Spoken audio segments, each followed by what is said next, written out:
Всем привет! Вы на канале Польза.нет Live. Меня зовут Саня, и здесь только самые подробные обзоры. Конкретно на Польза.нет стримы, на котором мы сейчас канале, я делаю прожарки, точнее сказать, обзоры одним кадром. То есть сейчас вы видите, как снимает смартфон Xiaomi 14 Ultra в лифте, как и до этого смартфонов 60. Что он может делать? Он может переключаться на ультраширик, основу, делать кроп в теле 2 оптический, X2, 3.2 телевик и пятерочка телевик. Все. В первую очередь, не забудьте подписаться на канал с колоколом, чтобы видеть такие примеры. Можно и без звука смотреть, можно просто смотреть кусками, для того, чтобы примерно прикинуть, насколько одно устройство отличается от другого. Потому что тест максимально топорный, в максимально одинаковых условиях. Не забудьте подписаться на телеграм-канал скидок. Первая ссылка в описании, мой личный телеграм-канал и телеграм-канал взаимопомощи. В личном телеграм-канале, к слову, можете скачать благополучным образом исходники фотографий, которых бешеное количество с этого смартфона, и решить, насколько он хорош. Все, кто хочет мне рассказать про то, что никто не снимает, допустим, против солнца, никто не снимает в лифте, никто не снимает в движении, идите, друзья, лесом, потому что смартфон стоит 100 с лишним штук, и он должен снимать везде и всегда. А вот насколько он хорошо или плохо снимает, это мы всегда и будем проверять, потому что вы не будете ждать заката, для того, чтобы начать снимать, если у вас прогулка, правильно? Вы не будете 500 тысяч раз подбирать себе время прогулки, вы не будете время путешествия подбирать, если вы попали в плохую погоду, в хорошую погоду. В общем, в целом, я думаю, идея ясна. И чем отличается вообще Xiaomi 14 Ultra, кроме космической цены, это самый дорогой флагман на данный момент. Из тех, что я знаю, понятно, мы не берем раскладушки, мы не берем всякие там с драгоценными металлами штуки, потому что 1500 евро в Европе это прям совсем. И $1000 он был на Алишке, он не вышел в 100 с копейками тысяч рублей на 512 гектар. Начнем с комплекта. Комплект, кстати, шикарный. Почему? Потому что все еще во флагман они запихивают и зарядник, и блок питания, и чехол довольно неплохого качества. Вот. Все это дело отрабатывает хорошо. Беспроводная зарядка есть, реверсивная зарядка есть, IP68 есть, я его топил, посмотрите обзор уже на канале. Если говорить про недостатки, сразу мы не будем про них говорить, будем говорить пока про достоинства. Плотность пикселей за 500 ppi, герцовка 120 Гц. По поводу в играх, как он себя ведет, сказать на 100% нельзя. Почему? Потому что давайте-ка еще вернемся все-таки в комплект и программное обеспечение. Если вы будете покупать его китайской версии, вам нужно будет его перепрошивать для того, чтобы появился русский язык. Вот так работает основной модуль, ультраширик. Ох, как он посинил. 3.2, 5. Вот мне переключение камер у него вообще не нравится, вообще никак. И X15 максимум. Но зум у него, конечно же, шикарный. Если говорить про... Сейчас я X1 выставлю. Перепрыжку. По поводу того, что китайская версия, глобалка будет стоить 1500 евро, я ее тоже куплю, тоже буду топить, но, опять же, 1000 баксов, у тебя нет русского языка, у тебя нет в агрегации частот необходимой, у тебя нет, получается, Android Auto, и, ну, вот в этом смартфоне, и нет eSIM. То есть все, чего вы будете лишены. По бендам смотрите сами, по-моему, 20-го бенда еще у него нету. У оповских флагманов обычно все бенды есть. Но это лирика, повторяюсь, что кого заинтересует реально этот смартфон, обязательно посмотрите, у меня есть прожарка на Польза стрима канале, и мы его 3 часа гоняли. И есть еще полноценный обзор, да, я делаю ультимативные вот эти штуки, для того, чтобы у вас было полное ощущение от девайса, если он вас заинтересует. И для того, чтобы сам понимать полностью, вот, допустим, один канал под игры, прожарки, вот, супер тесты, второй канал под как раз подобного рода обзоры, и третий канал уже суммарное ощущение. Если говорить про съемку, я плавно перешел от экрана. Почему? Потому что яркость он сбрасывал очень люто, этот экранчик. Он при прогоне в Antutu сбросил яркость после первого же прогона до 400 люксов, 2 миллиона он выбивает, но здесь в этом-то и, извините за грубость, сленг-прикол, что у тебя OnePlus 12 сбрасывает яркость до 7 сотен люксов после первого пробода в Antutu. И да, он показывает 1 миллион 800 тысяч баллов почти. Этот на 100 тысяч баллов больше, но он сбрасывает яркость до 4 сотен люксов. И это плохо. То есть, чтобы вы понимали, смарт перегревается довольно быстро. В повседневном использовании вряд ли это будет вам мешать. Яркости на солнце хватает. И в целом все мои танцы, вот все эти рассказы по поводу белых бычков и проблем со смартфоном с таким остервенением, потому что дорого. Потому что они в прошлом об обзоре несколько раз повторял. Особенно люди, которые его купили, расстраиваются. Люди, которые видят, как 12S Ultra, 12 Ultra, потом 13 Ultra, как падают в цене. Но они реально обесцениваются моментально. Самсунговские флагманы так не погибают. А яблочные флагманы то же самое. Ты максимум теряешь в цене 10%. 15%, если ты его поцарапал. У Xiaomi вообще просто лютейшее падение. Ну, опять же, если брали бы в Китае в рублевом эквиваленте, там получалось бы там 1078. Если бы старый курс был, на Алишке получалось бы 69. А когда ты рассказываешь про смартфон 100-110 тысяч и русского языка нет, в глобалке 1500 будет стоить, такое себе. Это я как-то нытье о главном. А если говорить про камеры, смотрите, во-первых, в блоке камер у нас здесь инфракрасный порт, мини-джека нет, но IP68 отрабатывает, утопление он пережил адекватно.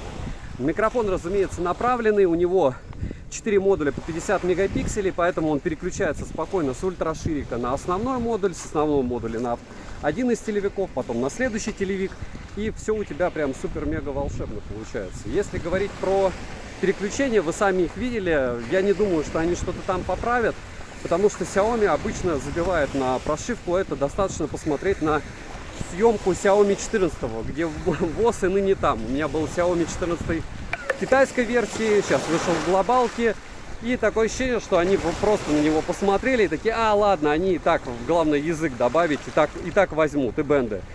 Если говорить про OnePlus, китайский OnePlus я разнес, а вот глобальный, я вам скажу, что они допилили прям много чего. Он не стал идеален, но все равно.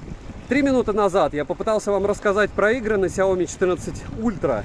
Почему попытался? Потому что говорить не о чем. PUBG New State сюда не встает. Когда я ругал Honor Magic 6 Pro и говорил, вот у них даже сертификатов нет под PUBG New State, он не может быть установлен. Здесь такая же беда. То есть на глобальный OnePlus встал, на все остальное встает, на Honor Magic 6 Pro не встал и на Xiaomi 14 Ultra не встал.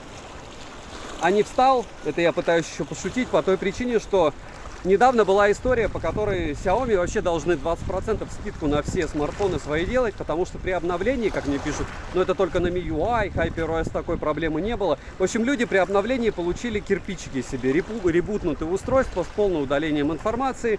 Кто-то как-то восстановил, но, проще говоря, Xiaomi может выкатить где-нибудь там вам обновление чего-то там, и вы в итоге окажетесь со смартфоном, у которого полностью будет снесена информация. И OnePlus с Realme, которые могут быть китайские, гипотетически заблокированы, но их можно и за деньги, и бесплатно разблокировать, нервно курят в сторонке, потому что там у тебя хотя бы информация остается. А на Xiaomi 14 Ultra ты будешь долго улыбаться и вспоминать свои пароли от банковских карт, не знаю, там номера криптокошельков и всего остального, и пытаться телепатически установить банковские приложения, которые некоторые, к сожалению, возможно установить только в банке. Особенно приятно, если ты еще в другой стране уже находишься. В общем, идею вы поняли, почему они какого-то лешего подкололи себя. И дальше. Дальше я хочу перейти к чему. Надеюсь, он еще снимает. Да, он мне сказал, что у него заряда мало. Если говорить про какие-то фишки в съемке, вот все круто, 4К 60 FPS есть на основном модуле 4К 120 FPS. Зачем? Черт его знает, потому что шумов море и стабилизация нулевая. То есть в 4К 120 FPS здесь снимать бесполезно, но оно есть. Есть 8К 30 FPS, есть на фронтальном модуле 4К 60 FPS, но ты тоже улыбаешься, хлопаешь в ладоши, потому что нельзя переключиться на основной модуль, как в Samsung. Почему я говорю как в Samsung? Потому что Samsung стоит дешевле. И какого лешего у Xiaomi нет этой функции, хотя он стоит дороже. И стилуса нет. В общем, я думаю, вы понимаете, о чем я, к чему я веду.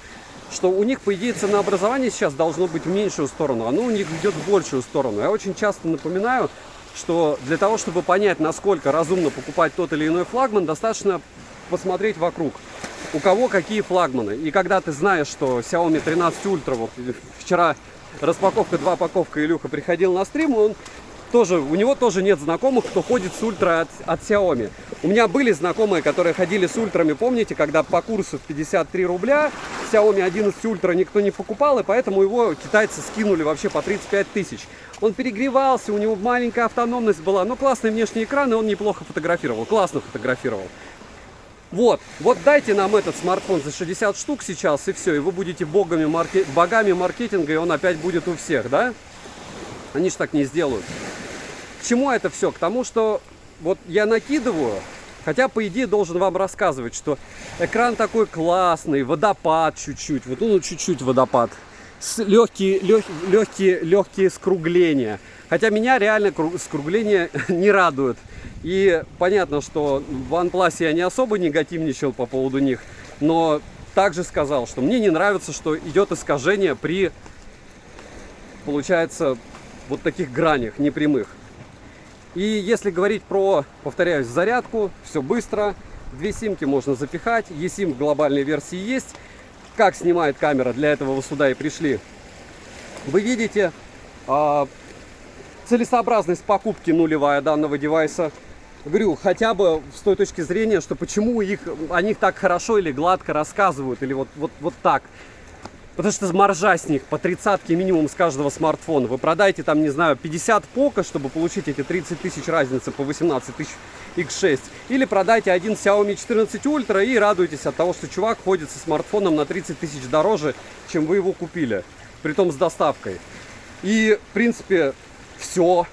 То есть это не тот флагман, который можно рассматривать по мне к покупке с всех точек зрения. Потому что те, кто топят за Samsung, могут сказать стилус, я скажу да, круто. Переключение на фронтальный модуль. Те, кто топят за Oppo Find X7 Ultra, там, кстати, перекупы воюют, что он не лучший. DxOMark даже признала, что он лучший даже, хотя у них очень много сомнительных тестов. Допустим, у них лучший по фронталке Honor Magic 6 Pro с 4К 30 FPS. Так вот, если говорить про эти дела, то, к сожалению, или к счастью, данный смарт ничем не отличается ни от кого. Даже, ну вот, там, Vivo, окей, там Dimensity процессор, но у них видео, которое нравится всем. Oppo, очуменный фото-видео флагман за адекватные деньги. Там, Realme, довольно дешево всегда. Можно еще китайскую взять, на глобалку перешить, и вроде бы ничего, такие фотографии. А в целом супер-мега крутой смартфон, там, эти GT-шки. Что сделал Xiaomi? Xiaomi выкатил просто овердорогой девайс, огромный, и все. И все. И ничего у него там супер волшебного нет. Разумеется, я могу вам рассказывать, что если вы будете использовать ручные настройки, ISO, экспозицию и все остальное, у вас будут классные фотки. То же самое у вас будут классные фотки, если вы будете их использовать, эти ручные настройки на смартфоне за 20 тысяч рублей. И вряд ли кто-то увидит разницу. Мне очень нравится, когда, честно, в моем телеграм-канале, когда я скидываю примеры фотографий, мне чуваки пишут, что я разницы не вижу. Ну вот так оно и работает. То есть, когда у тебя за 20 тысяч рублей смартфон, там разницы особо и нет. Да, здесь классный зум в 120X, здесь неплохой зум телевик на 3.2, и вот этот шпиль и правда очень хорошо виден только на этом смартфоне. Но на этом его суперсила заканчивается по мне. Девайсу от меня, учитывая стоимость, однозначно нет. И опять же перспективы продажи, хождения и всего остального. Если говорить про какие-то вещи еще интересные, псевдостерео, вибро. Они поставили нормальный моторчик, но видно, что его не хватает на такой большой смартфон. И вот во всем такие мелкие косяки. И говорю, все разрушает, наверное, курс в первую очередь рубля. Потому что, повторяю, что даже при прочих равных, если бы я 2 года назад о нем рассказывал, он стоил 69, я бы говорил, ну, в общем, шатка-валка. А сейчас я даже сказать ничего не могу. Напишите, рассматриваете ли его к себе к покупке. Если вы купили его, напишите по какой причине. То есть вы когда сравнивали его с конкурентами глобальными, ну за эти деньги же все что угодно можно купить. Почему вы купили Именно этот смартфон. И это не подкол, когда я спрашивал на стриме, и кто-то приходил, что там один человек был, кто купил 14 Ультра. Он не объяснил, почему. Может, у вас был 13 Ультра, и он чем-то отличался. Я не буду даже рассказывать, что он там погремушка, потому что 4 сенсора с автостабом, разумеется, они будут греметь. Вы включаете видео, он уже не гремит. Но за что здесь зацепиться? За то, что он красивый и большой? Вот. Повторяюсь, от меня девайсу, учитывая стоимость, нет. Учитывая железо и перспективы, наверное, да. Но в целом решайте сами, скачивайте исходники, смотрите полноценные обзоры. Лучше не у меня, если хотите покупать, потому что мне очень сложно найти причины за. Я вижу только против. Добра и удачи вам, дорогие друзья.